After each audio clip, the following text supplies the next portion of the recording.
আমি জানি আমাদের কথার ভিতরে এমন কিছুই নেই, অনর্থ করলেও যার সাহায্যে পরস্পরের প্রতি আমাদের দুর্বলতা প্রমাণ করা সম্ভব।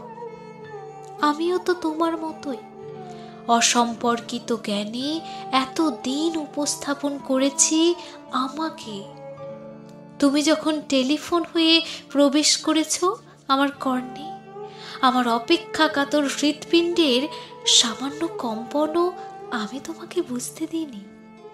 দুর্বলতা ধরা পড়ে যায় পাছে, তুমিও নিষ্ঠুর কম নও, তুমি বুঝতে দাও না কিছু। জানি আমার কাছেই তুমি শিখেছিলে এই লুকোচুরি করা খেলা। কিন্তু এখন যখন ক্রমশ ফুরিয়ে আসছে আমাদের বেলা, তখন ভিতরের চঞ্চলতাকে আমরা আর কতটা লুকাবো? অস্ত যাবার আগে প্রবল সূর্যও চুম্বন করে পর্বত শিখর। আর আমরা তো দুর্বল মানুষ, মিলনে বিশ্বাসী নরনারী।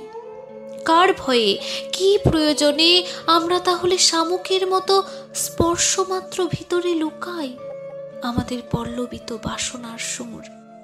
তার চেয়ে চলো এক কাজ করি, তুমি কান পেতে শোনো, তুমি শুধু শোনো, আর আমি শুধু বলি ভালোবাসি।